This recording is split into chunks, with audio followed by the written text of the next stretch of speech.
Sayyidina Muhammad sallallahu alaihi wasallam. Asyhadu an la ilaha illallah wa asyhadu anna Muhammadan abduhu wa rasuluh. Allahumma salli wa sallim wa barik ala Sayyidina Muhammad wa ala alihi wa ashabihi wa li baitihi wa dhurriyyatihi ajma'in. Amma ba'du, Allahumma akhrijna min zulumatil wahmi wal jahli ila al-ma'rifati wal ilmi. Allahumma ya Allah, amin. Keluarkan kami dari hijab kebodohan, amin. Dari hijab kerasnya hati, amin. Dari hijab dosa, amin. Dari hijab semua yang menghalangi kami kepada Engkau, amin. Allah. Kepada raf'il hijab ya Rabbana, amin. Sehingga Engkau angkat hijab-hijab itu dari kami, amin ya Rabbal Alamin. Baik jemaah yang makan Allah, insyaallah kita tetap ngaji hikam, tapi hikam itu menjelaskan ayat ya. Karena eman-eman juga kalau nggak ngaji hikam ya. Meskipun saya dosen di Institut Ilmu Al-Quran yang menjadi pusat pengkajian tafsir, tapi saya belum menganggap diri saya mufassir. Tapi kalau menafsir, saya lebih senang menafsir secara isyari dan dzauqi. Jadi tafsir itu ada 3 jenisnya. Ada tafsir bil aqli, ada bin naqli, ada bil isyari. Kalau bin naqli dan aqli saya sudah lama minat di situ. S1 saya filsafat, S2 akidah, S3 akidah. Jadi S1 itu akidah filsafat dan tasawuf 3. S2-nya akidah sufi, S3-nya akidah salafi. Jadi dan itu tafsirnya muncul namanya tafsir bil aqli, dengan akal. Untuk tafsir bin naqli, naqli itu menukil dari sunnah, dari riwayat sahabat, tabi'in, dan itu pun juga 15 tahun di ma'had. Dan fase itu menurut saya sudah cukup, sudah puas. Artinya kalau nanti ada isyarat kolbu yang menyimpang, nanti ditegur oleh akli dan naklinya, diluruskan. Atau sebaliknya, jika ada isyarat akal yang menyimpang, justru zauq akli lah yang menegurnya. Untuk mengambil berkah malam ini ada kitab, ternyata di masjid ini ada kitab tua, kitab tafsir As-Sawi ya. Ini ditulis oleh Al-Alama Al-Mufassir Ahmad As-Sawi Al-Maliki. Ini masih cetakan Darul Fikr, kayaknya nggak ada tahunnya nih ya. Ada benar nggak ada tahunnya nih. Tuh kan nggak ada tahunnya. Ini kalau antum baca mungkin sebagian besar ngiratnya kayak cacing ini ya, cacing tapi nggak bergerak, kecuali yang bisa baca kitab. Ini kitab tafsir ini unik karena dia masih berani menyebut tentang Wahabi. Ya. Kita pun sudah selesai lah. Makanya kalau teman-teman melihat kajian saya tentang Wahabi sebelum tahun 2020, itu memang pengennya nyerang mulu. Kalau sekarang udah gak ada minat nyerang. Terserah mau Wahabi serang saya, serang aja ya. Karena jangankan Wahabi Aswaja aja ada nyerang kita ya gak? Dulu emang saya kira kebenaran itu dengan jidal. Kita berdebat, kumpulkan dalil, menang-menangan. Tapi ternyata al-haq bukan begitu. Al-haq gak begitu. Kebenaran dari Allah itu turunnya ke dalam ruhani. Buku akal pikiran ini hanya menerjemah. Maka kalau ada orang berdebat menang itu belum tentu benar. Dan orang yang kalah berdebat belum tentu juga salah ya, dan sebaliknya. Ini bagi yang kenal saya S1 nggak percaya saya sekarang ngaji hikam Pak. Jadi saya ketemu di rumah makan kawan saya S1, dia bilang ente ngaji hikam. Udah tobat Ji katanya. Enggak tobat, emang dari dulu seneng, cuma mungkin dimensinya beda ya. Karena mereka tahu dulu hampir tiap hari saya debat. Enggak ada dosen yang enggak saya debat, cuma satu dosen yang enggak saya berani debat, Profesor almarhum Azumadi Azra. Saya enggak berani debat dia. Enggak tahu, ngeliat dia aja saya udah takut. Kalau di pesantren yang enggak berani saya debat cuma satu, Kiai Ali Mustafa Yaakob. Nggak berani saya debat ya. Sama sekali nggak berani debat. Bukan berarti kita nggak bisa nimpalin, apa auranya itu membuat kita tunduk gitu, membuat kita takluk ya. Teman saya ada yang berani debat beliau, tapi tetap aja kelas katanya. Baik, kitab ini beliau menyebut kelompok Khawarij itu Wahabi. Ini yang otentik dari kitab ini. Maka di cetakan terbaru itu ada yang dihilangkan. Jadi Al-Allamah As-Sawi, Syekh As-Sawi ini Al-Maliki, mazhabnya Maliki, betul-betul gergetan dengan pergerakan Wahabi di zaman dia ya. Apakah yang sekarang itu berbeda? Wallahu a'lam ya. Saudi pun sudah berubah, Pak. Ya, Muhammad bin Salman karena tidak pro dengan ulama-ulama yang ekstrim itu, dia dijelek-jelekin oleh, maka antum melihat media sekarang itu justru media yang di sana nggak senang sama dia yang diterjemahkan oleh ya. Walaupun kita nggak sepakat banyak hal dengan dia, tapi dia udah mulai sadar. Bapak kalau pergi ke Uzbek, yang dicari orang kuburan, kuburannya bagus-bagus, orang nggak nyembah kubur, orang cuma pengen melihat silsilah ilmu dia, ternyata ada wujud kuburnya. Seandainya Saudi itu jaga situs-situs bersejarah dari dulu, itu negara nggak perlu, bahkan nggak haji umroh pun itu negara akan luar biasa kuat devisanya. Cuma mereka sudah ngancurin banyak ya, sudah banyak menghancurin situs-situs bersejarah. Hatta tempat Nabi lahir pun sudah nggak jelas ya. Sekarang yang sisa cuma Ka'bah dan Raudhah, nggak ada lagi. Baqi hancur, Ma'lah hancur. Coba cek Ma'lah 100 tahun lalu itu masih ada nisan dan ada dibuat pusara, masih ada, Pak. Saya ziarah juga ke Sayyidina Abdullah bin Abbas di Taif, sama dipager, dibiarin nggak jelas begitu. Nah, nampaknya sekarang MBS itu sudah mulai sadar, karena samping dia Uni Emirat Arab sudah maju. Mereka punya aset lebih gede kok nggak maju? Nah, itu karena menghancurkan masa lalu. Dan Muhammad bin Salman kenapa dibenci? Karena dia sudah deklarasi Wahabiyah itu adalah perang dingin Amerika dan Rusia, Uni Soviet zaman dulu.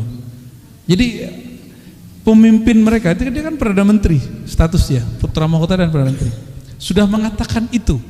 Terus kita yang di sini masih mengatakan bahwa Wahabiyah itu yang asli Salafi, ketinggalan itu ya. Tapi ala kulli hal, saya cuma berharap kepada antum semua, kita berbeda dengan Salafi Wahabi bukan untuk benci, beda-beda aja. Oh mereka benci kita, itu urusan mereka, kita nggak ada urusan membenci mereka. Oke, ya. Kalau nggak benar ngaji hikamnya. Kita tabarukan baca kitab ini sedikit. Jadi kitab tafsir As-Sawi ini Hasyiyah, dia menjelaskan tafsir kecil, judulnya Jalalain. Jadi Jalalain itu pegangan wajib santri-santri kelas sanawiyah. Bahkan ada kiai-kiai yang sudah senior pun masih ngajarin Jalalain. Ini yang kemudian ditertawakan oleh Sidi Ahmad Al-Ghumari di Tonja. Bagi dia Jalalain itu la yughni min ju'. Begitu juga adiknya Sidi Abdullah Ghumari. Tentu ini karena yang ngomong ini versi ulama. Kalau untuk kalangan ulama Jalalain itu nggak bikin kenyang ya. Ternyata Imam Suyuti punya kitab yang kedua, Ad-Durrul Mansur. Oh itu baru tebal kitabnya ya. Oke, bismillahirrahmanirrahim. Subhana. Nah, kata Imam Suyuti, ay tanzih. Kata subhana itu menunjukkan kemaha sucian, maha hebat, ya. Alladzi asra bi'abdihi, yang mengisrakan hambanya. Kata asra itu menunjukkan as-sayru laila, ya, jalan di malam hari, ya. Itu kalau mau lihat pemahamannya itu ada di syair Hayyul Hadi, ya. Saya waktu di Jambi di penutup saya menjelaskan tentang itu, ya. Alladzi asra bi'abdihi laila. Nah, ini yang menarik dari Imam As-Sawi. Apa kata beliau? Coba perhatikan, ya. Qauluhu bi'abdihi lam yakul binabiyhi wala birasulih. Perkataan Allah, maha hebat Dia yang memperjalankan hambanya. Allah tidak mengatakan binabiyhi wala birasulihi, bukan memperjalankan nabi, bukan memperjalankan rasul, tapi siapa yang diperjalankan? Hambanya. Apa maknanya? Nah, ini yang menarik di kitab ini. Isyaratun ila anna wasfal ubudiyyah akhassul awsaf, bahwa maqam ubudiyah itu adalah sifat paling istimewa. Karena tidak mungkin jabatan kenabian dan kerasulan itu melekat kecuali pada orang yang disebut abdun. Seandainya kerasulannya hilang, kehambaannya nggak hilang. Jadi abdun itu artinya apa? Hamba. Seandainya dia tidak lagi bertugas sebagai nabi, nabi yang masih hidup hari ini, Nabi Idris di langit keempat dengan tubuh buminya, kemudian Nabi Isa di langit kedua dan di bumi. Tapi ini riwayatnya ulama sufi sepakat, tapi ulama ahli hadis tidak sepakat. Ulama ahli hadis tahu hadisnya tapi meragukan wujudnya, yaitu Sayyidina Al-Khidir dan Sayyidina Ilyas, itu di bumi. Namun kalau ahli-ahli zikir, ahli-ahli rohani, mereka ketemu, ya, apalagi di Mekah Madinah itu sering ketemu itu, ya. Apalagi antum naik ke Jabal Nur itu bisa ketemu tuh, salah satunya, ya. Cuma kan sifatnya subjektif, sulit kemudian antum percaya kalau tidak mengalami. Karena dia subjektif. Subjektif itu personal, tergantung orang yang mengalami. Ya, maka jika ada orang yang mengingkari, ya nggak ada masalah juga sama kita. Dia nggak ngalamin, ya. Ini yang menarik kata beliau, ya. Akhassul awsaf wa ashrafuha, li'annahu idza sahhat nisbatul 'abdi li rabbih bihaitsu la yusyrik bihi fi ibadatihi lahu ahadan faqad faza wa sa'ida, ya. Karena kesuksesan seorang hamba menjadi hamba itu cuma ketika dia sukses menjadi abdun, ya. Dalam ungkapan Imam Ibn Arabi, abdun itu disebut wilayah, kewalian. Ibn Arabi ini dituduh oleh Ibn Taimiyah mengatakan wali lebih tinggi dari nabi. Ternyata sekelas Ibn Taimiyah bisa salah baca yang bergelar Syekhul Islam itu. Syekhul Islam lo gelarnya, antum syekh apa?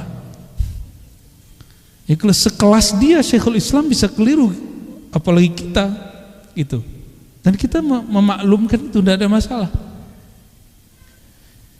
Ternyata Ibn Arabi dalam Fususul Hikam di bagian Sayyidina Musa pernah membahas tentang bahwa wilayatul anbiya, nah itu yang ketinggalan. Kewaliannya seorang nabi, jadi nabi itu pasti wali. itu a'la, lebih tinggi daripada kenabian dia dan kerasulannya. Nabi pasti wali, tapi tidak semua wali itu nabi. Tapi kalimatnya nggak diteruskan, kata Ibnu Arabi dalam Fususul Hikam, ya. Apa kata dia? Kalau wali, tidak ada wali yang paling tinggi makomnya kecuali dia paling rendah, dan dia 1 derajat atau sekian derajat di bawah nabi yang paling rendah. Ada wali paling tinggi. Siapa wali yang paling antum kenal? Namanya Sidi Syekh Abdul Qadir Jilani Al-Qutub Ar-Rabbani. Itu beliau wali tertinggi, tetap saja jauh di bawah makom kenabian. Itu maksudnya, ya. Jadi al-walayah, kewalian itu alaqah khassah bainal abdi wa rabbih, hubungan spesial antara sang hamba dengan Tuhan. Maka biasanya orang-orang yang kekasih-kekasih Allah itu namanya apa? Tapi kalau dia datang kepada Allah itu pakai nama kewalian. Nama kewalian itu pakai Asmaul Husna. Ada yang Abdus Sabur, berarti dia datang kepada Allah dengan bab kesabaran. Ada yang Abdul Razzaq, orang ini tambah rezeki, nggak pernah membuat dia terhalang memandang Allah Subhanahu Wa Taala. Ya, imam kita ya. Ya, namanya Abdul Razak. Masya Allah. Panggilannya apa tadi? Ojak.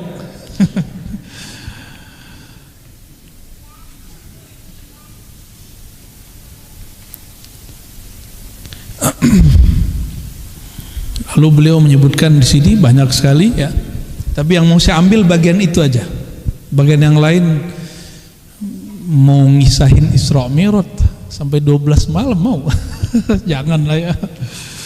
Ya, dan kajian saya sudah banyak tentang kisah itu, hadis per hadis, dari tahun ke tahun pakai Sahih Bukhari kita biasanya. Ya. Sekarang kita masuk ke hikam aja ya, menjelaskan jika kalimatnya tentang abdun, kehambaan, pada kita itu kewalian, pada Rasulullah itu makom kehambaan. Makom paling basic beliau. Bagi kita itu sudah paling tinggi, yaitu kewalian.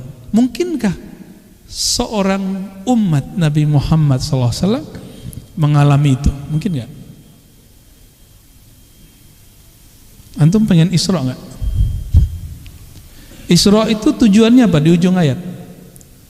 Linuriyahu min ayatina. Tapi ada di satu kitab, ya, kitab ulama-ulama terdahulu juga, Al-Masjidil Haram itu simbol apa?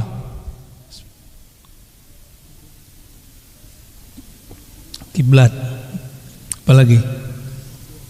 Persatuan. Ini kayaknya politik ini. Ketahuan nih bacaannya nih ya. Nonton beritanya ya. Apalagi? Bagus Ustaz. Al-Masjidil Haram itu simbol apa? Kalau kita ke Masjidil Haram, haram itu maknanya apa? Suci, terlarang, artinya terlarang. Kalau ada disebut hutan terlarang, itu hutan suci maksudnya. Nggak boleh dipotong, nggak boleh diambil, nggak boleh dijamah. Ketika orang ihram di Al-Masjidil Haram, di tanah haram, ada pantangannya nggak? Boleh nggak musyrik masuk ke kota haram? Nggak boleh. Maka beberapa masyayikh kami mengatakan minal Masjidil Haram itu adalah perjalanannya sahamba. Dia pertama kali adalah bab tauhid, karena Al-Masjidil Haram itu simbol tauhid. Jadi modal awal orang itu bisa menjadi hamba yang diisrakan Allah, dia harus kuat dulu. Ayyuharrim ma siwallah. Dia haramkan dirinya dari selain Allah Subhanahu wa Ta'ala. Ya. Wallahu alam, itu penafsiran beberapa masyayikh, bukan penafsiran saya. Ya. Nah, ilal Masjidil Aqsa, Masjidil Aqsa yang kita sebut juga Baitul Maqdis, ternyata dulu hampir setiap nabi pernah ke masjid itu, dan itu adalah reuni akbar Para anbiya 124.000 berkumpul di sana dan semuanya menjadi makmum baginda Nabi Muhammad sallallahu alaihi wasallam. Ini sering saya berikan pertanyaan di jamaah kita dari bulan kemarin. Bagi antum masuk akal nggak orang yang hidup jadi imam, makmumnya yang udah meninggal? Gimana? Orang yang hidup siapa itu? Baginda Rasulullah SAW. Makmumnya paling yang berjasad yaitu 4 doang itu, Nabi Khidir, Nabi Isa, Nabi Ilyas, Nabi Idris. Selebihnya itu apakah Allah beri jasad lagi? Tidak ada riwayat yang menyebutkannya. Cuma disebutkan para anbiya mereka bermakmum kepada baginda Rasulullah SAW. Dalam akidah Islamiyah ada namanya qudrah iradah. Sanggupkah Allah memberi mereka tubuh? Sanggup. Maka supaya sah mereka menjadi umat Rasulullah, itu mereka dikasih tubuh harusnya. Gitu. Walaupun cuma sesaat. Saya mau tanya lagi, lebih mulia nabi atau malaikat? Bener nih, serius. Malaikat boleh nggak bertubuh, berjasad ya? Dia menyerupai. Jangan-jangan nih hadir nih ada yang bukan orang nih, orang-orangan maksudnya. Karena banyak sekali riwayat di zaman Bani Israel, ada orang keluar dari rumahnya ditemuin seseorang, ternyata orang itu malaikat. Nggak usah di hadis, itu hadis Bukhari Muslim. Di kisah Sayyidina Ibrahim, beliau didatangi 3 orang. Ya, masih ingat? Hal ataka hadithul muqarramun, kan itu ya? Itu gimana? Malaikat menyerupai 3 orang laki-laki. Itu yang hombrang-hombrang jatuh cinta sama mereka. Yang 3 ini. Ketika dihidangkan makanan, Nabi Ibrahim gak sadar. Bayangkan, sekelas Nabi itu gak langsung bisa memahami kejadian siapa yang di hadapan dia. Apalagi cuma wali, apalagi cuma seorang seperti kita ini. Baru ketahuannya apa? Pas ngidangin domba.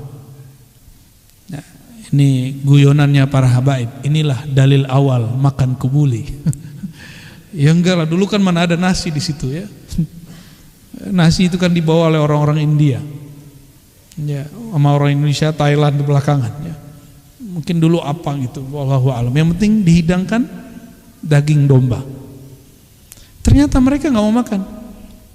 Di sana kalau makan baru merinding Sayyidina Ibrahim. Apa kata beliau? Kalian bukan orang ya, baru nyadar. Jadi itu saking hobinya Sayyidina Ibrahim ikramud dhuyuf. Maka siapa di antara antum yang kalau ada tamu selalu menghidangkan makanan, itu insya Allah bersama Sayyidina Ibrahim nanti. Insya Allah. Mau? Kalau bersama Nabi kelasnya VIP. Bukan VIP lagi ya. Jadi para anbiya ini yang dirahasiakan. Apakah mereka diberi tubuh? Tapi secara akidah Ahlussunnah, apakah Allah sanggup menjadikan mereka bertubuh? Ya jawabannya tadi, lebih mulia malaikat atau nabi? Lebih mulia nabi. Karena lebih mulia nabi, mungkinkah nabi bisa berjasad? Mungkin aja. Ya. Oh, saya nggak pernah lihat ya, antum nggak pernah lihat bukan berarti nggak ada. Nggak pernah merasakan ya, makomnya belum nyampe ya, gimana mau ngerasain? Di kitab Hikam, gimana? Karena kita bukan nabi. Isra itu perjalanan ruhani disebut dengan mukasyafah. Mi'raj itu perjalanan ruhani, dia gabungan 2, musyahadah yang tinggi lalu mukasyafah yang tinggi dan musyahadah. Mukasyafah itu yang disebutkan di ujung ayat, linuriyahu min ayatina innahu huwas sami'ul basir. Tujuannya untuk memperlihatkan kepada engkau wahai Muhammad, kepadanya, min ayatina. Maka ini jadi kaidah, miftahul mukasyafah ya'ud ila dhamirhu ay Muhammad sallallahu alaihi wasallam. Maka orang yang hanya dapat melihat yang benar dari mukasyafah itu cuma satu, min babi sayyidina Muhammad sallallahu alaihi wasallam. Karena lafaznya jelas, linuriyahu hu ay sayyidina Muhammad sallallahu alaihi wasallam min ayatina, agar kami memperlihatkan kepada sang Muhammad ayat-ayat kami. Ini lafaznya. Maka dari sini ulama-ulama ahlul haqaiq mengatakan ini kaidah azimah, bahwa tidak ada pengalaman batin yang sahih kecuali min babi sayyidina Muhammad SAW, kecuali lewat pintu sayyidina Muhammad SAW, lewat cinta beliau, lewat syariat beliau, lewat thariqah beliau, lewat haqiqah beliau dan ma'rifatnya beliau. Gak bisa yang lain. Itu gak mungkin. Mesti lewat Nabi Muhammad SAW. Kalau tidak itu disebut halu. Ya. Beberapa waktu lalu ada orang datang ke Ribat, katanya mau memberantas haluisme. Ternyata dia lebih halu daripada saya, ya. Dan yang dia sebut halu itu yang dialami oleh Imam Bukhari, oleh Imam Ghazali, oleh Imam Hakim Tirmizi, oleh Imam Ibn Arabi, oleh Syekh Abdul Qadir Jilani. Ketika kita sodorin begitu, ya nggak bisa nanggepin juga dia. Nggak bisa membedakan antara pengalaman batin dengan ngayal. Saya tanya tentang definisi halu aja dia nggak tahu. Haluisme dari mana ente? Ya. Membuat istilah itu mesti ada pertanggungjawaban ilmiahnya. Ism itu apa? Itu aja nggak bingung. Ya. Kata Imam Ghazali dalam kitab Al-Munqiz Minad Dhalal. Ini Indonesia punya Jatman namanya, Jami'ah Thariqah Mu'tabarah, ya. Jami'ah Thariqah Mu'tabarah itu menyebutkan bahwa thariqah kami, thariqah tasawufnya Imam Ghazali. Oke, tasawuf Imam Ghazali. Imam Ghazali dalam kitab Al-Munqiz Minad Dhalal mengatakan apa? Orang kalau sudah Allah buka hijabnya, ini di bagian bab tasawuf, maka dia akan diizinkan Allah menyaksikan arwah, para malaikat, anbiya, aulia.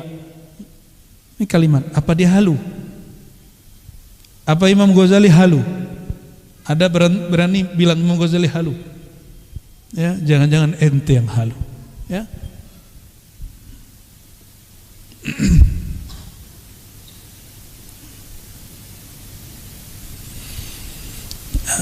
Jadi Isra itu boleh disebut mukasyafah, batin yang disingkap oleh Allah sehingga seorang hamba menyaksikan bukan lagi dengan basar tapi menyaksikan dengan basirah. Apa beda basar dan basirah? Kalau basar ya terhalang tembok, terhalang dia. Tapi kalau basirah dia tidak terhalang itu. Ini yang terjadi pada Sayyidina Umar, dizahirkan ketika lagi khutbah dia berteriak kepada panglimanya yang sedang bertugas di wilayah Irak. Dia di Madinah. Mungkin saja. Kenapa? Ini yang disebut oleh Imam Al-Mursi. Maqam dia kuntu sam'ahu alladhi yasma'u bi. Itu Sahih Bukhari. Pendengaran dia sudah diganti oleh Allah. Pandangan dia sudah ditukar oleh Allah Subhanahu wa taala. Makanya mereka itu disebut abdal. Abdal itu secara harfiahnya diganti sifatnya, harfiahnya diganti karakter dan kemampuannya. Wallahu a'lam bishawab, ya. Law annaka la tasilu ilai illa ba'da fana'i masawik wa mahwi da'awik lam tasil ilaihi abada. Ya. Ini ada mitologi. Jadi bertasawuf itu banyak mitosnya daripada realnya. Dulu kawan-kawan saya kalau mau ngaji hikam itu ejekannya dahsyat. Lu mau ngaji hikam? Setengah jam sebelum jam sholat urusan masjid tuh. Lu ada urusannya apa dengan itu? Itu masalah mau ngambil bab sunnah atau tidak, bab mustahab atau tidak. Ente kalau ngaji hikam udah nggak boleh dosa. Berarti kalau nggak ngaji hikam boleh dosa gitu. Itu logika apa itu? Logika apa ya begitu? Lebih mulia hikam atau Quran?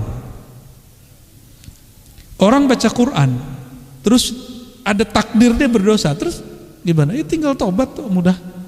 Gak usah kemudian mempersulit hidup.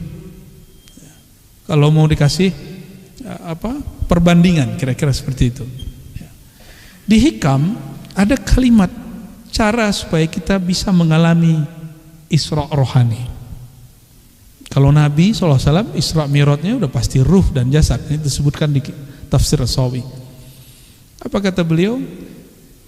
Kalau menurutmu bisa sampai kepada Allah, dimi'rajkan kepada Allah itu setelah kamu betul-betul bersih, setelah kamu betul-betul tidak ada lagi cacat di batinmu, la tasil ilaihi abada, kamu tidak akan pernah mi'raj rohanimu. Jadi kalau mitologi tentang tasawuf ini enggak kita berantas, orang-orang akan enggak ada yang bertasawuf.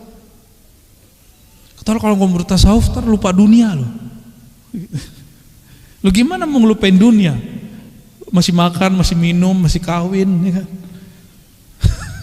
Nggak mungkin. Semakin orang bertasawuf dunia ngejar dia, bukan dia ngejar dunia. Nah, tapi ciri-ciri orang-orang yang dia cinta kepada Allah bukan dunia, dia melepas yang dia punya itu gampang. Kalau ada dia berbagi, kalau nggak ada ya dia bersabar. Nih, udah bisa begitu belum? Saya lagi belajar begitu.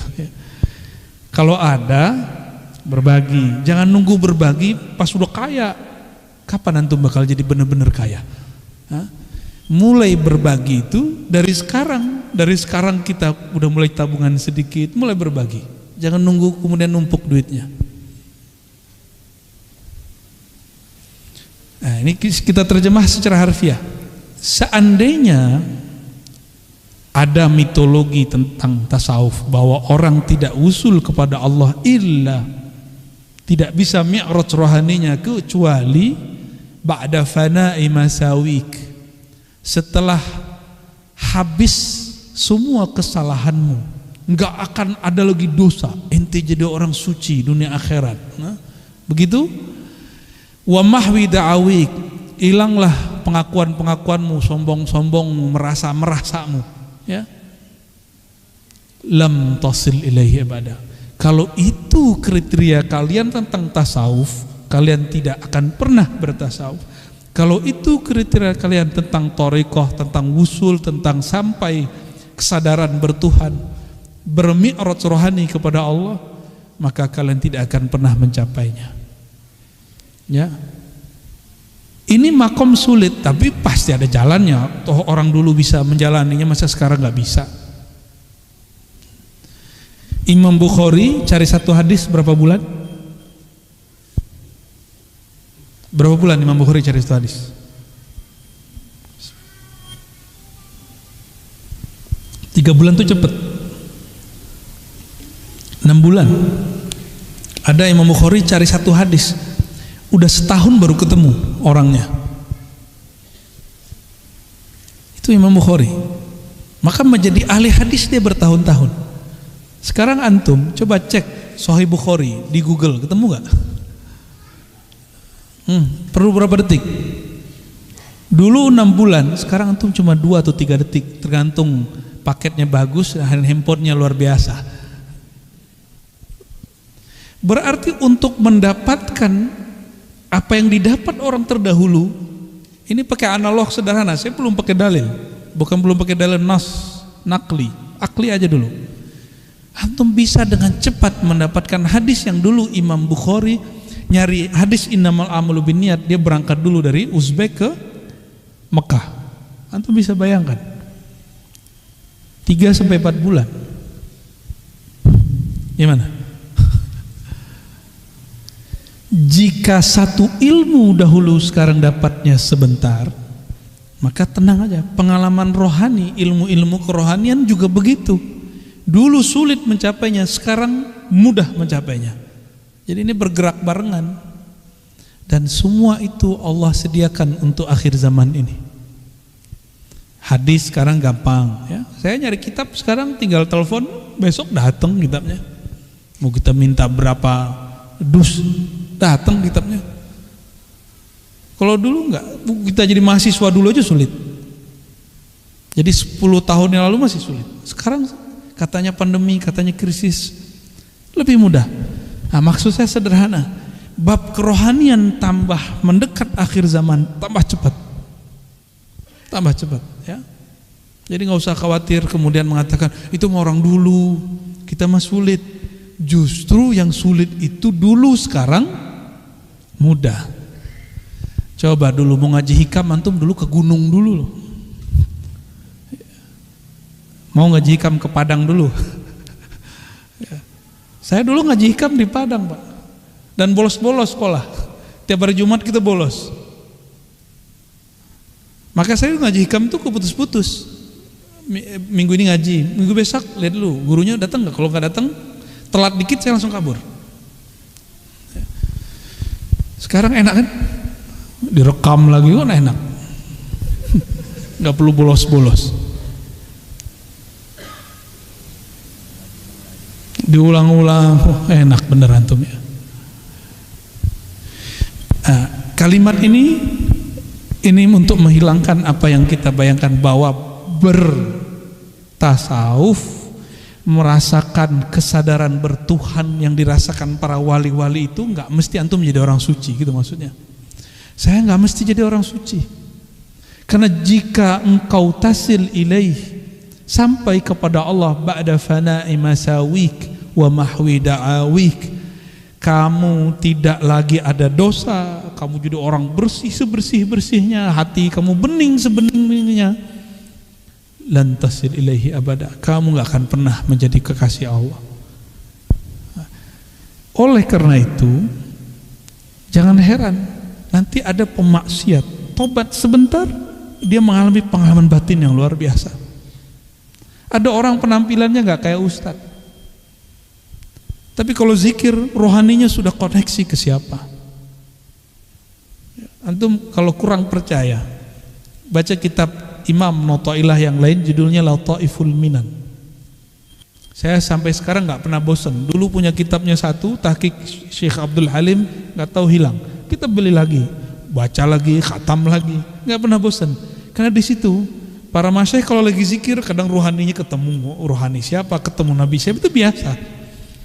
Saya lihat kemarin ada video, ada seseorang tiba-tiba dipermalukan oleh satu jamaah, cuma karena dia mengatakan saya berguru kepada rohani ini, ke rohani itu, lalu dibikin malu sama orang.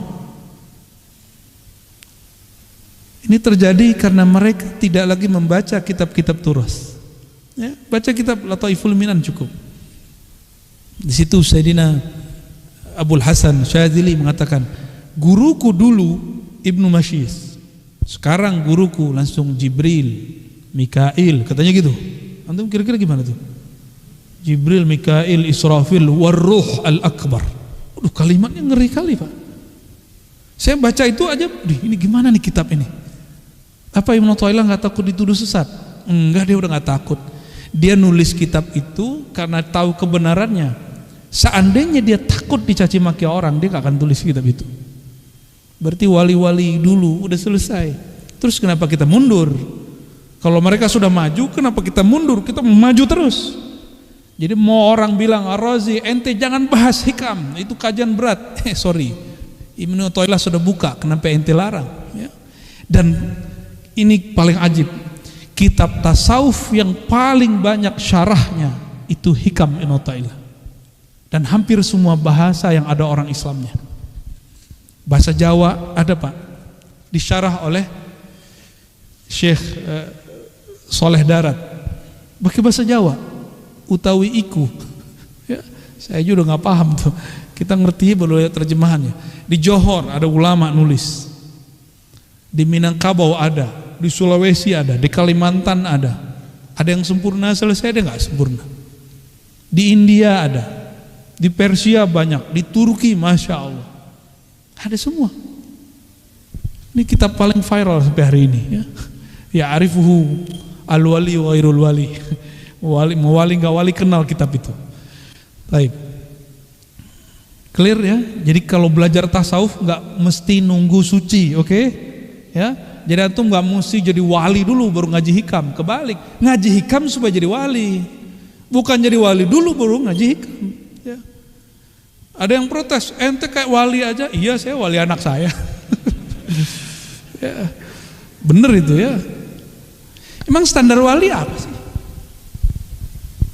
Ala inna awliya Allah la khaufun alaihim wa la hum yahzanun. Lalu belakangnya bab syariat. Allazina amanu wa kanu yattaqun. Tapi yang paling inti di depan itu sesungguhnya wali-wali Allah.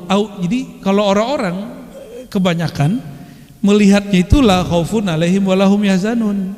Itu buahnya, Pak. Wali itu enggak ada gundah gulana. Sedih manusiawi tapi tidak sampai putus asa. Dia ada rasa was-was tapi tidak sampai membuat ragu bertuhan. Itu bedanya. Itu wali. Tapi kata kuncinya bukan di situ. Kata kuncinya di kata ala inna auliya Allah. Dalam bahasa Arab disebut mudhaf mudhafun ilaih. Auliya Allah itu makom tertinggi di bawah makom Nabi. Ketika nama dia, gelar-gelar dia ditempelkan pada nama Allah, itulah makom tertinggi. Aulia Allah itu paling tinggi, nggak ada lagi deh. Di atasnya Nabi. Ngaji hikam itu bukan jadi wali dulu baru ngaji hikam. Wali mah nggak perlu kitab ini. Jujur saya pernah ketemu orang yang menurut saya dia wali. Bagi dia hikam itu mah bagi pemula katanya. Ini yang ngomong seorang mursyid. Dari saya kecil tuh dia ngomong gitu, itu pemula. Wali, ada mursyid satu lagi dia bilang, oh enggak, itu pemula menurut dia. Kalau bagi saya, kata beliau, itu menengah. Nah, kalau yang kedua nih saya cerita aja, itu nama guru saya Abuya Al-Hasan Al-Basri. Dulu waktu saya masih umur 13 tahun ketika talaqi kepada beliau, beliau bilang, di atas hikam ini ada lagi kitab yang lebih tinggi. Dulu kita kira hikam yang lebih tinggi. Ternyata benar. Ini kolektornya ada Buya Zulasfi. Entah berapa dia punya kitab tasawuf. Aneh-aneh lagi judulnya. Tuh sampai sekarang waras-waras saja. Nggak ada gila. Wa ghatta, mana lagi kalimatnya? Walakin idza arada an yusilaka ilaihi satara wasfaka biwasfi. وغطى نعتك بنعته فوصلك إليه بما منه إليك لا بما منك إليه. Ini kita mungkin ada yang senang harfiah, kita terjemahkan harfiah.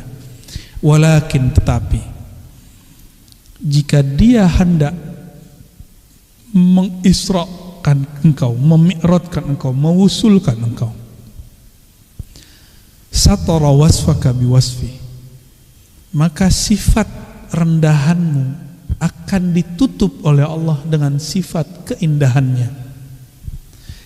Karena Isra Mi'raj itu melihat ayat-ayat Allah yang indah, maka matanya harus diperindah dulu, harus diberi kacamata yang bagus. Karena matahari sanggup nggak lihat? Nggak sanggup lihat. Kenapa? Silau. Kalau pakai mata ini nggak sanggup, kita harus pakai kacamata hitam. Kalau ada orang menyaksikan alam lain hanya dengan mata ini, dia pasti buta. Nggak sanggup mata ini. Ya. Apalagi mata ini maksiat tiap malam, maksiat tiap hari. Ya. Nggak mau maksiat, iklannya maksiat. Sekarang tuh maksiatnya dianterin orang. Kadang-kadang kita yang nganterin sendiri, mesen-mesen sendiri. Gak ada orang yang bersih dari maksiat, gak bisa udah. Wa ghatta na'taka bina'ti. Allah kemudian akan tutup sifat burukmu dengan sifat baiknya. Kalau matahari terbit, bintang kelihatan gak? Paham maksudnya?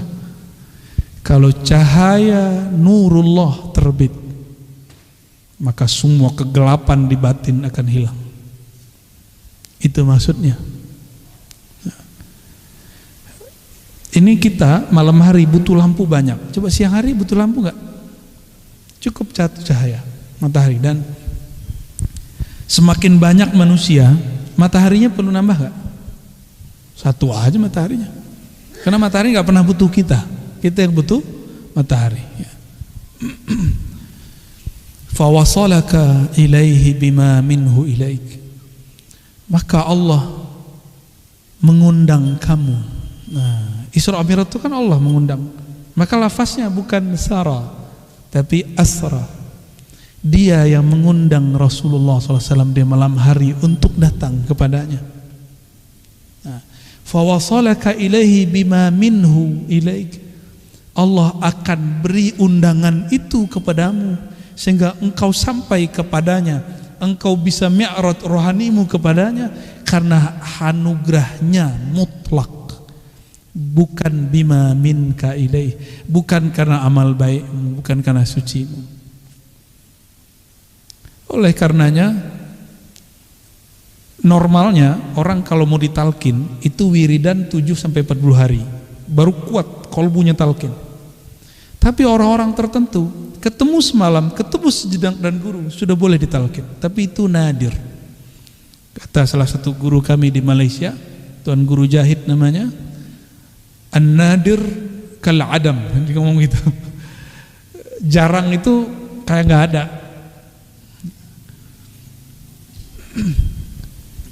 Dulu guru dari guru-guru kami itu pendiri salah pesantrennya Buya Zul Asfi ini, namanya Syekh Sulaiman Ar-Rasuli. Beliau lama ngaji di Mekah. Syekh Sulaiman Ar-Rasuli ini dikabarkan oleh orang-orang Thariqah Naqsyabandiyah di tempat kami, saya punya sanad Quran kepada Syekh namanya Muhammad Arsyad bin Abdurrahman. Tapi dia seorang mursyid. Syekh Muhammad Arsyad ini punya murid dan muridnya punya murid. Itulah guru saya. Murid dari murid dia. Bercerita apa? Ketika beliau datang, Syekh Sulaiman Rasul ini ulama. Waktu di Mekah ngaji fikih, tapi belum belajar thariqah, tasawuf. Ketika terjadi beberapa perkembangan keislaman di kampungnya, maka dia mencari mursyid, dan mursyid yang layak untuk ngajarin dia, karena hijabnya seorang alim itu dia harus cari orang lebih alim dari dia. Ya, padahal kalau dia bisa melihat bahwa ilmu itu anugerah dari Allah, dia nggak mesti bermursyid kepada orang yang lebih alim. Kepada mursyid aja nggak mesti alim. Dicarilah Syekh Muhammad Arsyad, seorang muqri, bisa membaca Al-Quran 7 qiraat dan hafiz Quran. Namanya Syekh Muhammad Arsyad bin Abdurrahman. Ini bukan Muhammad Arsyad Datuk Kelampayan Banjar, bukan. Itu hanya semalam. Hikayat yang saya terima, ditalkin malam ini langsung pingsan seperti Nabi Musa. Malam besok baru bangun. Enggak perlu khalwat 40 hari, ijazahnya langsung keluar. Dijazahin langsung jadi mursyid. Udah rohaninya sudah berangkat sudah. Tapi tetap dia ikut suluk. Besok Ramadannya dia ikut khalwat. Apa maksud saya mengatakan ini? Allah itu suka-suka dia. Jika ada hamba yang dia kehendaki, nggak mesti orang itu orang alim, nggak mesti itu orang habib, nggak mesti anak kiai, nggak mesti doktor, bisa jadi orang awam.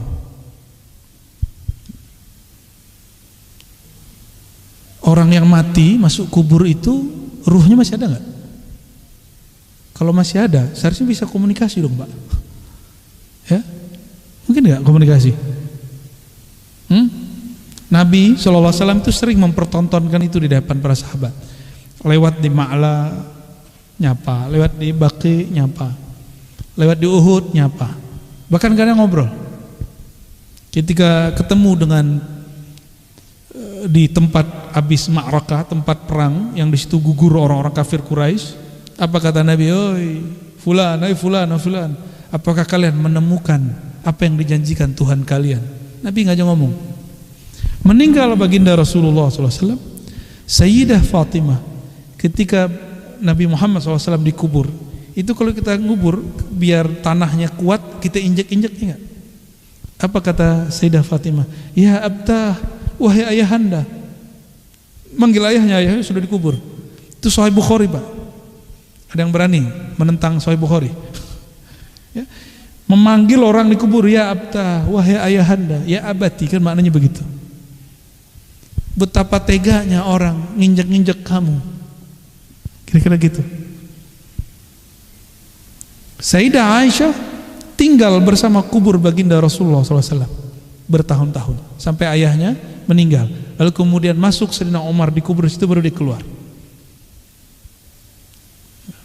Kuburion kan Sayyidah Aisyah, pencinta kubur, tidur di kuburan, Mbak. Kenapa Sayyidah Aisyah kemudian keluar dari kamar, gak tinggal situ lagi? Karena dia menghukumi orang yang sudah wafat seperti orang hidup. Jadi gak boleh lagi buka hijab dekat kubur. Hati-hati nih ibu-ibu ya, kalau datang ke kubur pakai hijab, karena di sana mereka bisa nyaksiin kita dengan izin Allah Subhanahu wa Ta'ala. Bapak Ibu yang bukan Allah, inilah Isra Mi'raj versi Imam Nu'taillah. Kata beliau sederhana saja, Allah kalau mau memi'rajkan, mewusulkan seseorang, maka sifat dia akan diganti. Ya, kalau mau diganti, diapain? Ini yang disimbolkan di dalam hadis Imam Bukhari, baginda Rasulullah SAW dibedah dadanya. Jadi kata beliau, ketika aku di rumah Ummu Hani, tiba-tiba Sayyidina Jibril dan Mikail datang, lalu membedah dadaku dan mengeluarkan jantung. Di waktu kecil ada 2 noda hitam dibersihkan.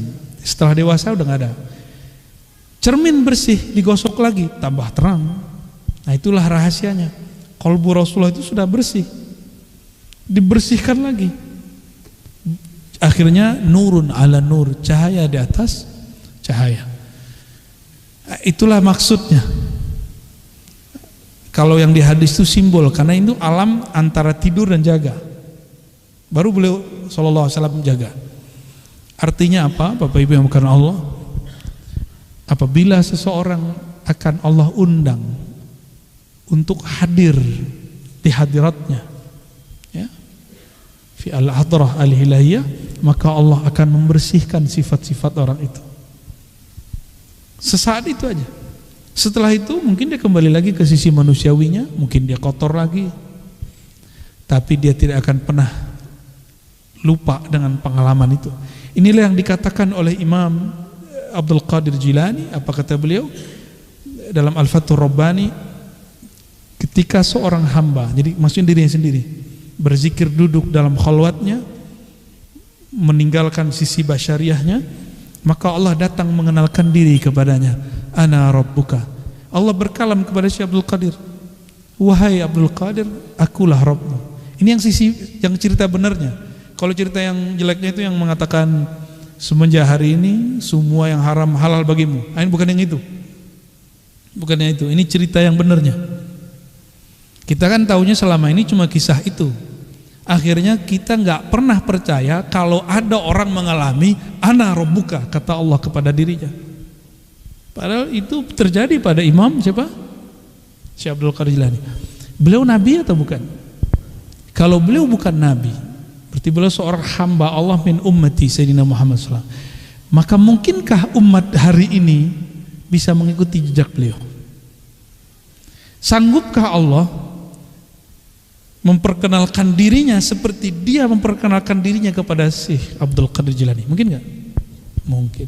Jadi itu bukan bab khusus buat beliau. Ini yang digarisbawahi oleh Imam Al-Ghazali, bahwa pengalaman ini yang disebut Mi'raj. Mi'raj itu bertemu Allah, Isra itu bertemu ayat-ayat Allah. Siapa yang mengalami itu? Setiap orang yang menghambakan dirinya kepada Allah. Nah, menghambakan diri itu bukan dengan banyak rakaat sholat, tapi dengan memahami bahwa dirinya hamba, baru sholatnya benar. Gitu. Itu maksud kita dulu mengatakan bahwa Asy-syariah itu tabi'atun lil haqiqah, itu maksudnya. Syariat itu nggak akan pernah diterima oleh Allah kalau hakikatnya nggak benar. Hakikat itu dalam sholat itu niat. Innamal a'malu bin niat, itu bab hakikat. Kalau niat gak benar, sholatnya benar gak? Ya cuma orang kan gak mau paham. Ya, kita sebutkan teks 1000 juga gak mau percaya. Yang penting kalau kita ngomong salah. Ya. Tapi alhamdulillah ruhani manusia hidup. Ya, maka dzabal fuadu ma ra'a. Sang fuad di dalam kolbu ini gak akan pernah salah. Meskipun orang-orang menentangnya, tapi yang punya fuad pasti mencarinya. Ya. Semoga fuad kolbu kita ini Allah terangi dan Allah izinkan menyantap rohaninya. Amin amin rabbal alamin. Sebelumnya salah satu guru kami mohon didoakan juga, tadi ada Kiai Aliyafi ya, mursyid kami juga, namanya Syekh Khatib Ilyas An-Naqsyabandi As-Sammani, dan juga ada guru yang sedang sakit, Syekh Tuanku Muda Sawir ya. Yang pertama umurnya 101 wafat. Kalau yang kedua sekarang umurnya 80-an, tapi memimpin zawiyah tarekat, surau tarekat dari umur 20. Dan setiap malam, hampir setiap malam dia kalau zikir nggak kurang dari 5.000 setiap malam. Dari umur 20 sampai sekarang, antum hitung berapa tabungan rohaninya ya. Mohon doa untuk beliau berdua dan guru-guru yang lain, mursyid-mursyid yang lain. Insyaallah sudah dekat Ramadan. Mungkin ini juga penutup kajian hikam sebelum Ramadan ini. Tawakuf dulu, mungkin gak bisa karena ada safar ya. Ada safar. Semoga nanti ba'da Ramadan ada lagi insyaallah ya. Dan doakan juga kami, insyaallah dalam waktu dekat kita akan buat surau ribat, ada tempat suluknya di daerah BSD nanti. Nanti antum bisa ngaji lebih puas di sana. Sekarang kalau di ribat masih terbatas kan, sekarang yang ngajar Buya Zul Asfi dan beberapa ustadz, 70 orang sudah sumpek, AC-nya udah nggak kuat. Semoga nanti bisa kuat. Nah, untuk semua ini 2 kali Fatihah. Pertama untuk guru kami Allah yarham Syekh Khatib Ilyas An-Naqsyabandi, dan yang kedua yang sedang sakit Syekh Tuanku Muda Sawir An-Naqsyabandi As-Sammani. Al-Fatihah. Bismillahirrahmanirrahim. Dan untuk semua hajat kita, yaitu ingin wusul kepada Allah, ingin rohani ini mendapat kesadaran kepada Allah, dan untuk hajat-hajat duniawi dan ukhrawi, mari kita bacakan surah Al-Fatihah. Bismillahirrahmanirrahim. Ya amin.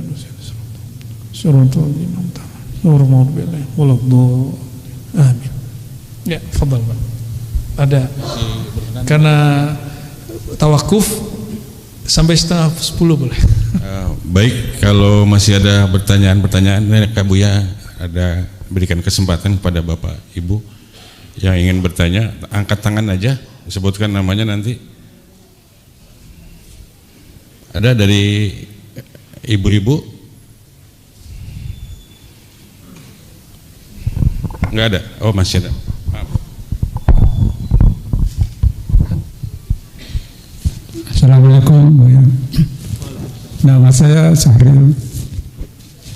Saya ingin bertanya, kan kita sering mendengar dari para ulama-ulama rifat, katanya kalau kita belum mengenal Allah, itu kita sholatnya batal.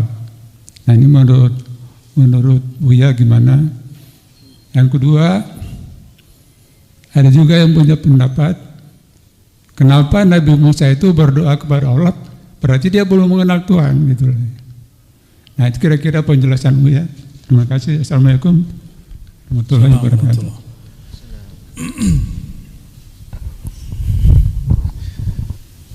Diterima dan sah itu lain, Pak. Kalau ilmu fikih berbicara sah dan batal. Sah dan batal itu berdasarkan rukun dan syarat. Dalam rukun Islam, rukun sholat, adakah mengenal Allah? Nggak ada, adanya di syarat. Apa syarat wajib sholat? Muslim. Muslim wajib sholat. Siapa muslim? Orang yang bersyahadat. Seharusnya dia sudah kenal Allah, minimal namanya. Ya, minimal apa? Mengenal Allah itu ada kelasnya. Paling rendah itu mengenal nama. Yang kedua mengenal af'al, perbuatan. Yang ketiga mengenal sifat. Baru puncaknya mengenal zat. Itu mengenal yang mana? Kita kenal nama Allah cukup. Udah muslim sudah. Kalau kenal nama Allah, karena nama tidak berpisah dari yang punya nama, pasti dia nggak akan syirik. Kalau sudah tidak syirik baru disebut mukmin. Ya. Tapi kalau kamalus sholat, kesempurnaan sholat, betul mengenal Allah. Mengenal Allah itu hakikat. Sholat itu syariat, menjalankannya namanya thariqat. Beda nggak? Jadi sholat itu tujuannya apa? Menghambakan diri kepada Allah karena kita sudah kenal. Contoh gampangnya gini Pak, Bapak udah nggak kerja kan, udah pensiun kan? Ya. Dulu waktu kerja nggak kenal sama atasan, hormat nggak sama dia? Nggak hormat. Tapi kalau sudah kenal sama atasan kita hormat nggak sama dia? Patuh nggak sama dia? Cari muka nggak sama dia? Cari muka, dapat muka monyet.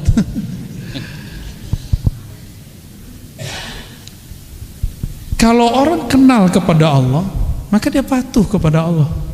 Sholat itu kepatuhan. Kalau ada orang sholat belum patuh, berarti dia sedang latihan sholat. Kita ini sekarang sedang latihan sholat. Bapak itu belum betul-betul sholat. Serius. Aqimis sholata lidzikri. Baru benar ini. Dirikan sholat, hakikatnya sholat untuk mengenalku, mengingatku, zikri. Mungkin nggak mengingat yang nggak dikenal kan nggak mungkin.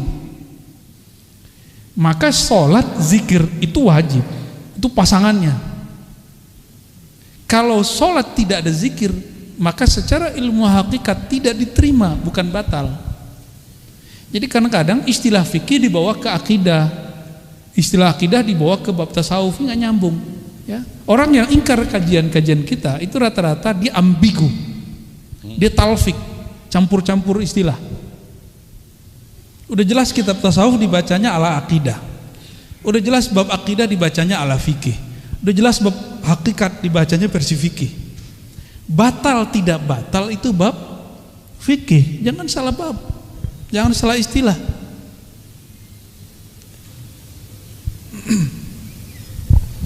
Gimana? Ada lagi Bapak Ibu? Yang kedua tadi apa? Nabi Musa berdoa itu nggak ada urusannya kenal dengan nggak kenal. Doa itu mukhul ibadah.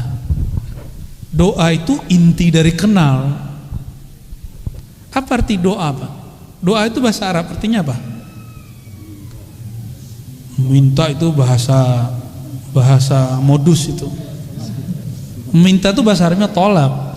Kalau doa artinya apa? Memanggil, menyeru. Doa itu menyeru. Kalau saya mau panggil, hoi, siapa yang ngelihat saya? Kan nggak ada orang mau lihat. Di sono saya lihat ada namanya orang yang Abdullah, saya panggil, Abdullah, baru dia. Maka berdoa itu justru aslul ma'rifah. Orang ketika berdoa itu tanda ada asal ma'rifah dalam dirinya, dia kenal kepada yang dia seru. Maka doa itu memanggil, qul ud'ullaha aw ud'ur rahman. Katakanlah, berdoalah, serulah, panggillah Allah. Jadi doa itu tolong terjemahannya dibenerin, bukan meminta saja. Doa itu memanggil, menyeru, bermanja-manja. Ya. Saya ini orangnya tegar Pak, Tapi kalau saya sakit, ada orang yang saya sayang, ibu, istri, atau saudara, itu saya bermanja-manja, aduh tolong saya, gitu. Seneng, pengen dapat perhatian. Udah jadi mahasiswa saya masih ingat, almarhum ya, ibu saya, itu saya sakit 2 minggu, hampir sebulan, ya pemulihannya sebulan. Itu tiap malam udah mahasiswa, nggak mau ibu saya pindah dari samping saya. Itu kan kayak baby tuh, orang udah mahasiswa. Kalau sakit masih pengen memaknya. Kalau nggak ada memanggil di saat butuh itu luar biasa. Ini pengalaman Pak, biar paham doa itu gimana sih doa. Semoga antum nggak ngalamin yang saya alami ya. Awal saya menikah, saya kan nggak punya kerjaan nikah itu Pak. Nikah itu nekat aja. Kita nikah, lagi S2, nggak ada kerjaan tapi tawakal ilallah. Karena saya yakin al-ilmu lebih manis dari kerja. Maka orang yang belajar satu ilmu pasti semut datang. Mesti rezeki pasti datang. Itu konsep saya dari dulu. Antum kalau nggak yakin amat jangan lakukan. Ini hanya untuk orang yang yakin ya. Hatta bapak saya nggak yakin. Kamu mau ngasih makan anak orang apa? Saya tanya, masa orang tarekat nanya begini selalu gitu. Bapak saya begitu langsung udah kamu nikah sono. Pernah kejadian uang saya cuma sisa 50.000 Pak. Kamu sakit, saya sakit, dia sakit, istri saya sakit. Yang saya kenal cuma siapa? Emak sama bapak saya. Kita nelfon bapak ibu, manggil Pak, mak langsung nangis. Memanggil nama ayah, panggilan ayah, Pak, mak, langsung nangis. Maksudnya apa tuh? Orang kalau ittirar, afaman yujibul muttarra idza da'ah, itu kalimatnya. Da'a, doa. Siapa lagi yang akan menjawab ketika ada seorang hamba hatinya sedang genting, hatinya sedang terpaksa, duit lagi nggak ada, baru manggil nangis. Jadi antum kalau lagi betul-betul ittirar kepada Allah, ini baru ke hamba, ini analog aja, cuma analog. Kita butuh kepada orang tua, kita lebih membutuhkan kepada Allah SWT. Antum doa apa sih nangis? Nggak ada nggak nangis. Dan sekarang nggak berani lagi Pak minta rezeki saya. Saya sekarang kalau menangisi, ya Allah, kenapa hamba ini masih maksiat? Hati ini kenapa belum? Kok masih begini? Oh ternyata dalam hikam udah ditulis begitu. Emang udah sunatullahnya. Dan ketika kami umroh kemarin, dapatlah satu hikmah. Fazkuruni azkurkum. Ingatlah aku ingat kamu. Ya, benar. Tapi orang tidak akan mampu mengingat Allah kalau Allah tidak menggerakkan dia ingat kepada Allah. Benar. Ini bukan Jabariyah, ini cerita bab anugerah. Di saat saya berzikir, berarti Allah sedang menghendaki saya menyebut namanya. Paham maksudnya? Di saat antum gak zikir, Allah lagi berkehendak apa? Allah lagi berkehendak kita melihat alam semestanya. Itu juga zikir. Maka bedakan nisyan dengan ghaflah. Wala takun minal ghafilin. Janganlah engkau menjadi orang yang sengaja lalai. Kalau nisyan tidak, sudah berusaha khusyuk enggak khusyuk. Itu namanya nisyan. Wazkur rabbaka idza nasita. Kapan engkau sanggup mengingat Allah? Jika engkau sudah nasita, engkau sudah nisyan.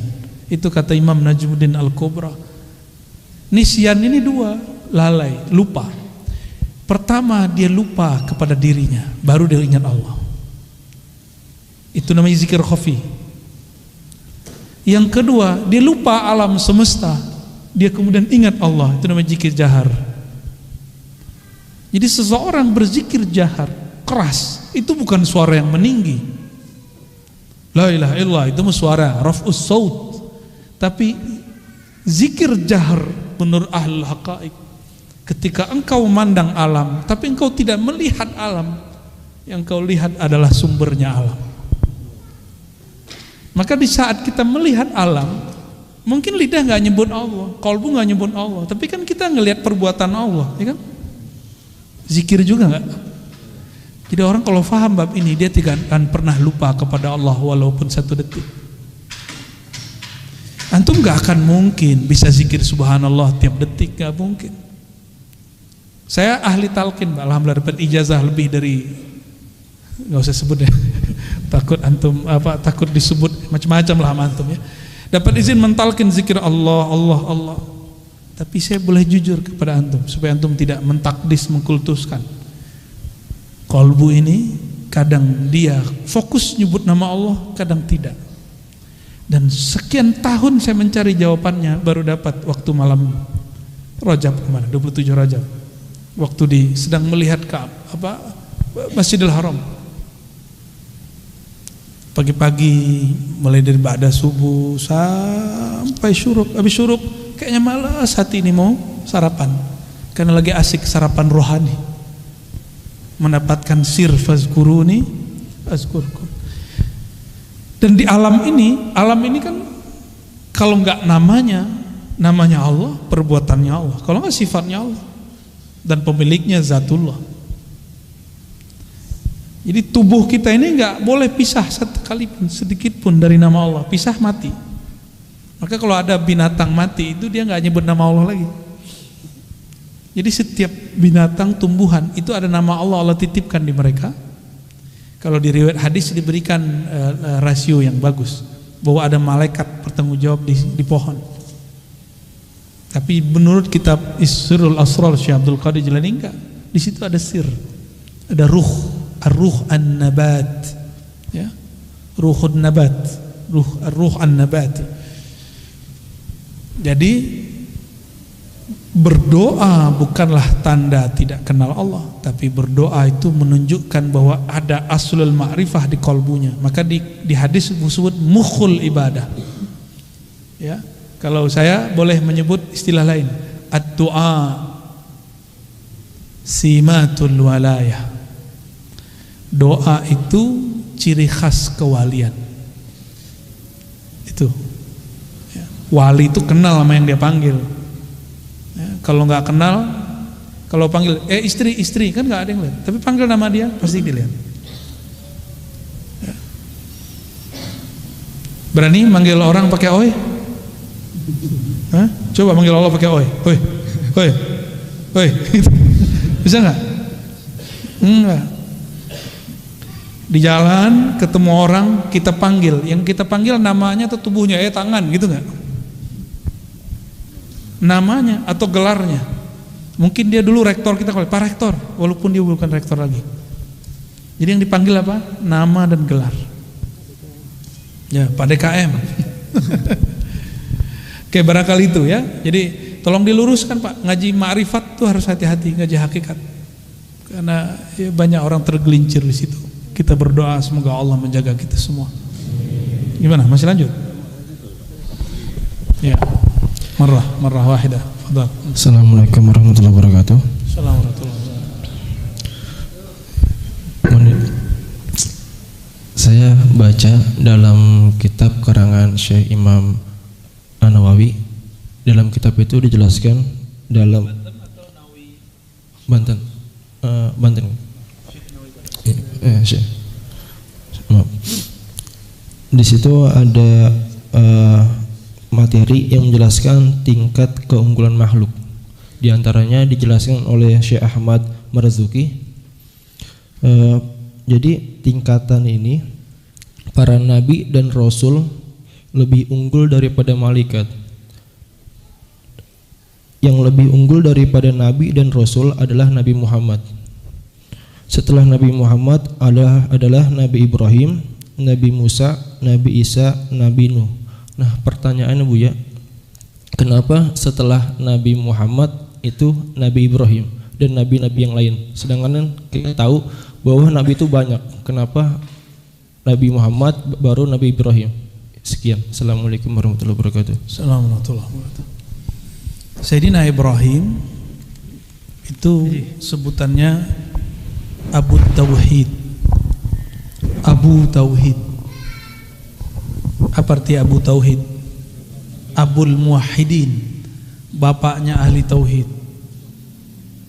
Dan tidak ada nabi dari Bani Israel, dari Bani Ismail, orang-orang Arab, bahkan dari jalur Siti Konturo yang jadi orang Asia Timur, Asia Tenggara seperti kita, kecuali keturunan beliau. Kecuali keturunan beliau. Jadi insya Allah wali-wali Allah yang ada di negeri kita itu keturunan Siti Konturo. Insya Allah, kita nggak bisa mastiin juga. Ya. Tapi di hadisnya begitu, bahwa Siti Konturo adalah istri Sayyidina Ibrahim yang melahirkan orang-orang Asia Timur dan Tenggara. Wajahnya ya kayak kita ini. Jadi bukan kita dari Cina atau Cina dari kita, karena secara DNA kita lebih tua daripada DNA orang Cina. Lebih tua 10.000 tahun dari orang Yunan. Itu penelitian terakhir dan itu paling valid. Ya, paling valid. Jadi bukan orang Cina itu kampung kita, bukan. Ya, mungkin mereka yang dari kita. Wallahu a'lam bis-shawab, ya. Satu lagi kali Ibu ya, dari ibu-ibu nih biar adil. Maaf. Nah, belum selesai. Sedikit lagi. Jadi kalimat yang ditulis oleh beliau Syekh An-Nawawi Al-Bantani mengenai kenapa Nabi Ibrahim yang ada, jadi paling tinggi Nabi Muhammad SAW, di bawahnya Nabi Ibrahim, karena semua Nabi ajaran tauhidnya dari beliau. Tapi Nabi Ibrahim nurnya dari siapa? Ya. Jadi nurnya ini dijelaskan di kitab Sirrul Asrar dan juga di kitab Syifa. Nur itu setelah Allah ciptakan, Allah masukkan ke Nabi Adam, berpindah ke Nabi. Kita tidak percaya reinkarnasi, Pak. Tapi di luar sana ada orang-orang beragama lain menyebut itu reinkarnasi. Ya. Nurnya pindah ke Nabi Nuh, karena mereka nyebut itu reinkarnasi. Bagi saya bukan. Itu bukan reinkarnasi. Itu hanya Allah yang tahu istilahnya apa. Kita nggak usah istilahkan, ya. Tapi saya ketemu beberapa guru belakangan dan dia menyebut dengan istilah tawarus atau tanazul. Turun, nurnya turun, dan nur itu tidak akan berhenti sampai kiamat. Karena kalau berhenti kiamat. Makanya al ulama warasatul anbiya. Nur itu masih berkembang sampai hari ini. Semoga kita yang hadir malam ini dapat percikannya. Amin ya rabbal alamin, ya. Jadi tidak mesti orang yang lebih tua, lebih awal, lebih mulia. Ini dalilnya Nabi Muhammad SAW lebih mulia dari Nabi Adam, lebih mulia dari Nabi Nuh, Nabi Ibrahim, padahal dia belakangan. Maka bapak-bapak yang lebih tua secara biologis dari saya apresiasi masih mau ngaji sama anak muda. Barakallahu fikum, ya. Silakan. Assalamualaikum Bu ya. Saya mau menceritakan pribadi saya. Ketika paman saya mau meninggal, itu saya mendapatkan amalan. Nah, ketika beliau meninggal dunia, saya menyebut nama beliau aja sampai nangis-nangis. Sampai saat ini pun saya tidak bisa melupakan beliau. Padahal saya tuh tidak dekat dengan beliau ya, almarhum itu. Nah, bagaimana untuk amalan itu? Karena ketika saya memakai amalan itu, ibadah saya menurut saya lebih baik, maksudnya lebih mendekatkan diri dengan Allah. Amalnya apa? Seperti istighfar, Al-Fatihah sama Al-Ikhlas itu sebelum. Kalau untuk tidurnya seperti sunahnya Rasulullah, pada Sayyidah Fatimah untuk diajarin. Zikir Fatimah. Itu aja. Ya, untuk sampai saat ini setelah dia setahun, saya masih tetap mengingat beliau sampai benar-benar menangis ketika mengingat dia. Itu aja sih. Terima kasih ya Bu ya, mohon arahannya. Assalamualaikum warahmatullahi wabarakatuh. Jika mengingat beliau agak berat, ingat kita aja ya. Ingat kajian malam ini. Tapi saya tambahkan, setiap kali mau wirid perbaharui la ilaha illallah, jaddidu imanakum biqauli la ilaha illallah. Maka kita lengkapi dengan syahadat. Jadi setiap kali mau beramal, mau sholat syahadat dulu, mau sholawat, mau baca Quran syahadat dulu. Kenapa? Dalam hadis Nabi disebutkan, ya, badiru bil a'mali fitanan, segeralah kamu beramal soleh. Kenapa? Nanti ada masa yumsi, ya, ar-rajul mu'minan wa yusbihu kafiran. Pagi dia mukmin, sore dia kafir. Ini bukan kafir khuruj minal millah murtad, tapi kafir hakikat. Atau kalau bahasa Imam Nawawi Dimashqi, itu kufur nikmat. Yang bahaya itu kufur mun'im, pemberi nikmat. Nah, itu batal akidahnya. Kalau kufur nikmat masih bisa diselamatkan. Jadi kita nggak tahu apakah dalam perjalanan bekerja ada yang terlepas di kolbu ini. Maka setiap kali beramal syahadat. Nah, insya Allah setelah itu akan amal. Apa yang kurang dari ibu? Tidak memfatihai beliau. Jadi mulai malam ini kalau mau beramal, ya, fatihain beliau dulu, baru baca wiridnya. Insya Allah kalaupun nanti nangisnya akan bisa diatasi dengan fatihah. Karena fatihah itu berangkat meninggalkan makhluk menuju khalik. Itu isi fatihah. Iyyaka na'budu, itu sudah hilang semua udah. Jadi kalau ada orang masih galau dengan makhluk, itu baca Al-Fatihah dan banyak-banyak baca iyyaka na'budu, langsung hilang itu. Obatnya ada di Fatihah. Jadi beliau sebenarnya sudah kasih wirid obat itu Fatihah. Cuma mungkin ada beberapa guru itu nggak enak. Kamu baca Fatihah buat saya, itu nggak enak. Ya nggak sopan aja. Tapi murid harus tahu diri, fatihain gurunya, nggak mesti nunggu dia mati. Ya. Banyak yang nanya, loh kan masih hidup, kok kirim fatihah? Dia memang kirim fatihah untuk orang mati. Kita kirim fatihah kan buat ruhnya, supaya kekayaan rohaninya melimpah kepada kita. Kalau tubuhnya nggak perlu kita fatihain, ya dia udah jatah sendiri sama Allah. Jadi fatihahnya kita itu li faidir rahmah, supaya rahmat Allah yang ada dalam diri orang itu mengalir kepada kita. Itu rahasia fatihah. Tapi bagi ahli thariqah disebut mahar berguru. Mahar berguru itu kalau masih hidup, masih belum meninggal. Kalau masih hidup antum ya kasihlah dia hadiah. Kalau masih ada keluarganya, kasih hadiah buat keluarganya. Ya. Hadiah ya semampu kita lah beri. Membahagiakan guru itu luar biasa.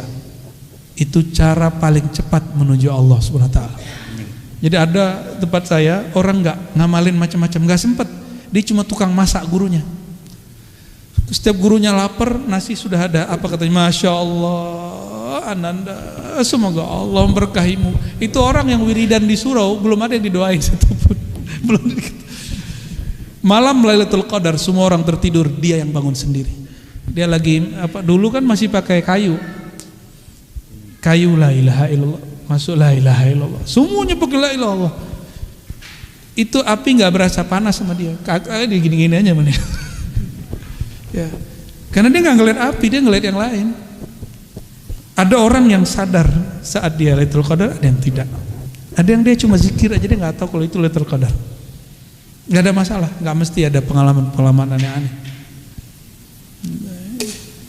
Jadi bahagiakan guru, ya. Jangan pernah berpikir apakah guru ingat saya, tapi pikirkan apakah saya selalu ingat guru. Jadi kalau ketemu sama guru di jalan jangan bilang ingat saya nggak. Lo guru itu muridnya banyak. Soal adab kalau kita begitu. Cuma kalau yang sudah terlanjur, nanti kalau ketemu lagi jangan begitu. Ya, sebanyak itu tamu dia, murid dia, masa dia ingat ente? Ente siapa? Kecuali ada sesuatu yang berkesan. Nah, itulah namanya cari perhatian guru.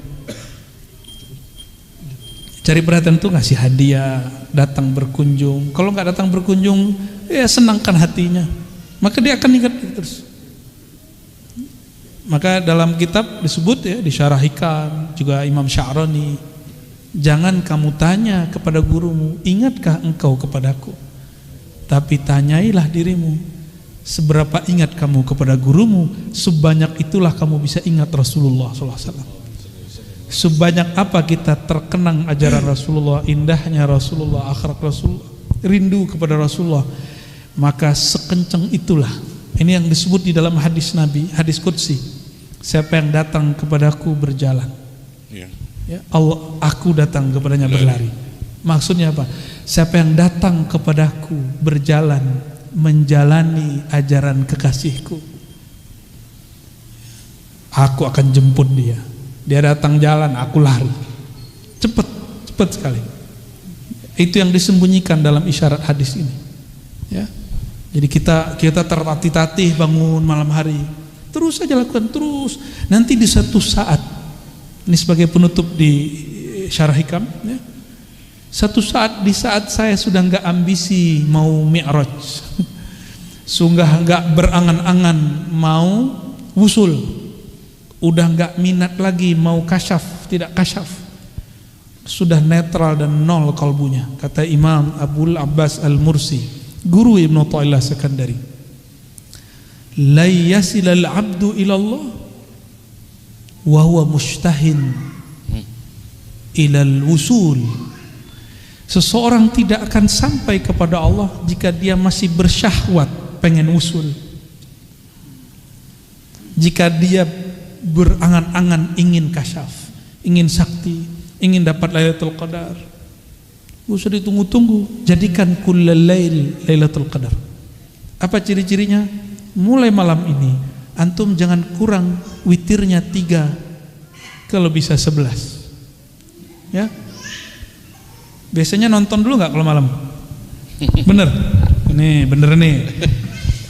Kapan witirnya? Setelah nonton. Ngantuk-ngantuk antum terusin. Ya. Lawan.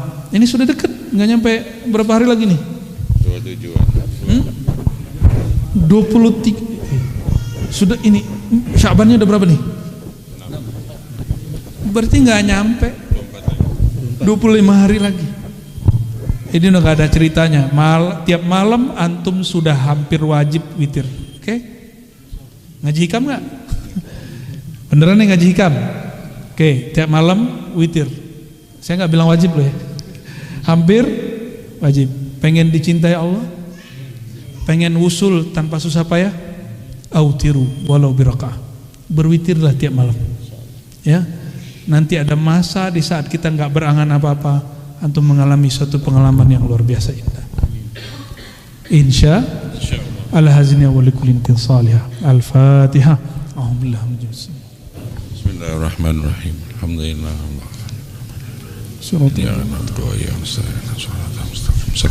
Allahumma ya Rahman ya Rahim ya Karim ya man asra bi'abdihi layla. Amin.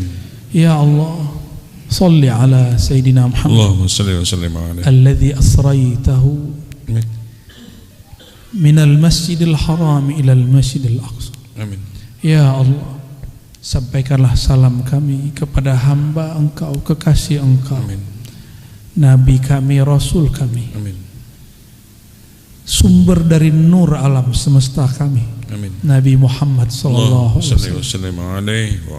Sampaikan jua ya Allah cinta kami, rindu kami. Kami tidak bertanya ya Allah apakah kami ada di dalam hati baginda Rasulullah. Amin. Tapi kami selalu menanyakan diri kami ya Allah, kapan hati ini selalu ada baginda Rasulullah. Amin. Allahumma inna ala dzikrika wa syukrika wa husni ibadatik. Amin. Maka bantulah kami ya Allah untuk banyak berselawat mengenang Nabi Engkau. Amin. Sehingga kami mudah mengingat Engkau.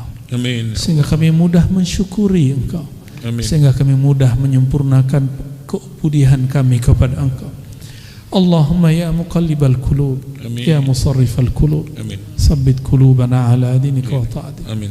Ya Allah, jika kami perhatikan kalbu ini ya Allah, hari ini kami ngaji, malam ini kami berdoa beristighfar, tapi setelah pulang kami maksiat kembali, hati kami kotor lagi ya Allah.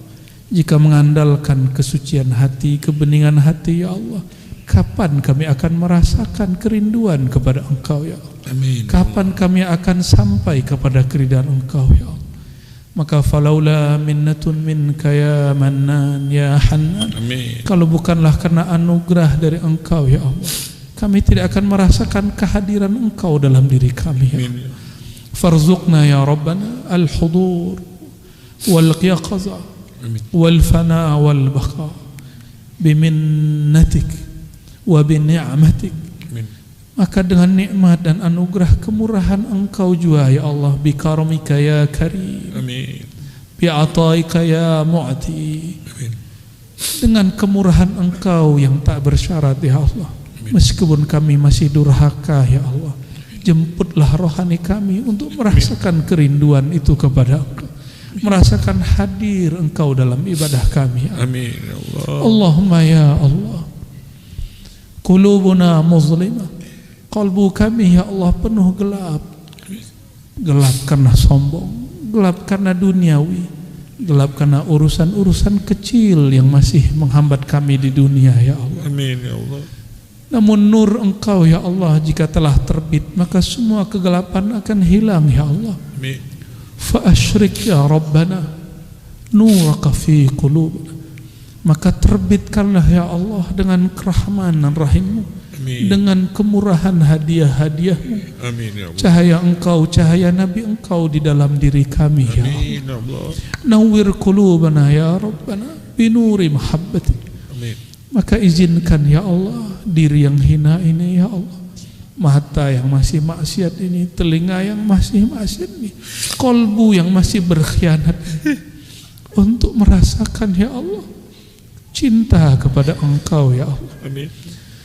Allahumma ya Allah, Rasul-Mu mengatakan, idza ahabba syai'an aktsara dzikra.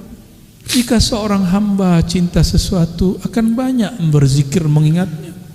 Tapi kami mengaku ya Allah, kami belum banyak mengingat Engkau ya Allah. Bahkan di dalam sholat pun kami lupa kepada Engkau ya Allah. Fazakirna bilutfika ya Allah. Maka jika Engkau tegur kami ya Allah, tegurlah kami dengan kelembutan-Mu ya Allah. Amin ya Allah. Jangan tegur kami dengan jalal keagungan-Mu ya Allah. Tegur kami dengan kasih sayang-Mu ya Allah. Amin ya Allah. Jangan tegur kami dengan siksaan-Mu ya Allah. Amin. Allahumma ya Allah, Allahumma ya Allah. Tiada lagi kata yang dapat kami ibaratkan sampaikan ya Allah. Ya man huwa alimun bidzatis sudur. Engkau maha tahu ya Allah semua yang tergores dalam hati kami. Engkau maha tahu ya Allah semua kotoran di dalam diri kami ya Allah. Engkau maha tahu ya Allah di belakang baju kesolehan kami ada pengkhianatan kehambaan kami kepada Engkau. Amin ya Allah. Fa'fu anna ya afu. Maka ya Allah, maafkanlah kami ya. Amin ya Allah. Bukakan selalu ya Allah pintu taubat bagi kami. Amin ya Allah. Izinkan kami hidup dalam rahmat-Mu ya Allah. Amin.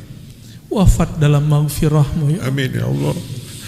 Masuk ke alam sana penuh dengan syafaat baginda Rasulullah sallallahu alaihi wasallam. Allahumma ya Allah ikhtim lana bihusnil khatimah. Amin ya Allah. Ya Allah biha, ya Allah biha, ya Allah bihusnil khatimah. Rabbana atina fid dunya hasanah. Amin. Wa fil akhirati hasanah wa qina adzaban nar. Amin. Wa sallallahu ala sayyidina Muhammad. Walhamdulillahi rabbil alamin. Walhamdulillah. Al-Fatihah. A'udzu billahi minasyaitonir rajim. Bismillahirrahmanirrahim. Ya nabdu wala dhalin amin subhanakallahumma wa bihamdika asyhadu an la ilaha illa anta astaghfiruka wa atubu ilaik. Ikutin saya baca salawat. Sallallahu rabbuna ala nuril mubin Ahmad al-Mustafa sayyidil mursalin wa ala وصحبه أجمعين sallallahu rabbuna ala nuril mubin Ahmad al-Mustafa sayyidil mursalin wa ala alihi wa sahbihi ajma'in sallallahu rabbuna ala nuril mubin Ahmad al-Mustafa sayyidil mursalin wa ala alihi wa sahbihi ajma'in. Walhamdulillahi rabbil alamin. Demikian yang dapat kami sampaikan. Semua kebenaran milik Allah. Mohon maaf atas salah dan kurangnya. Mohon maaf juga tidak dapat bersalaman semuanya. Assalamualaikum